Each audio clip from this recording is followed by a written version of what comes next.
Bonjour et bienvenue dans ce voyage sonore.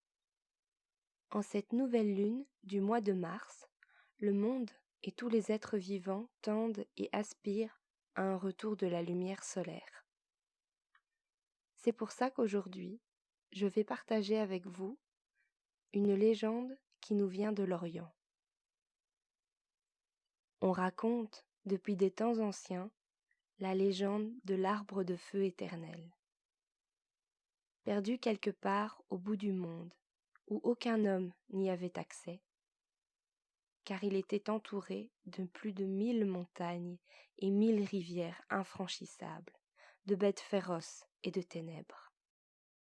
On raconte que cet arbre, le plus grand de tout l'univers, brillait et irradiait d'une puissante et incroyable lumière, que le soleil lui-même pouvait en apercevoir son éclat. On raconte que bien des hommes ont essayé de voler ce feu éternel que produisait l'arbre, mais que nul n'y était alors parvenu. Tous avaient reculé face à la difficulté des montagnes et des rivières et des bêtes qui y vivaient. Tous avaient reculé de peur face à l'immensité de l'inconnu. Mais un jour, un être courageux se mit en quête, désireux d'offrir le feu éternel à sa tribu. Il brava les montagnes et les rivières, non sans difficulté, il affronta les bêtes féroces de la nuit, et se retrouva au milieu de nulle part. Même à bout de force, il ne voulait pas reculer, pas après tout ce chemin déjà parcouru.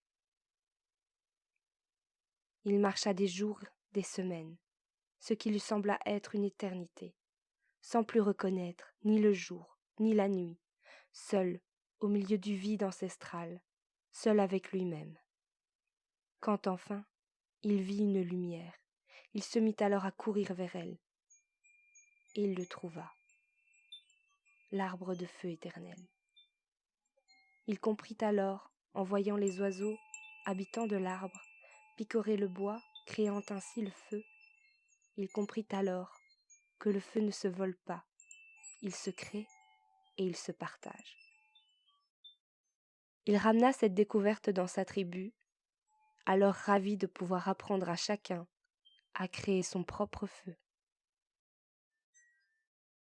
Mais cette légende nous raconte aussi une deuxième histoire, la tienne, la mienne, la nôtre. Nous avons tous notre propre feu sacré, cette lumière au plus profond de notre être. Nos peurs et nos pôles de nature plus négatives, telles les montagnes et bêtes féroces dans la légende, qui entourent ce feu lumineux, cet arbre sacré, ne sont pas là pour être cachés et enfouis au plus profond, mais bien là pour nous en apprendre plus sur nous-mêmes. Nous, les êtres humains, contrairement aux autres animaux, nous sommes figés dans l'illusion du bien et du mal. Mais tout ce qui se trouve en nous est utile et nous sert, même les ombres, qui cachent parfois des trésors enfouis. Tout ce qui constitue le monde dans lequel nous vivons est fait d'éléments positifs et d'éléments négatifs, qui, une fois rassemblés, forment un tout. Il en va de même pour nous à échelle humaine.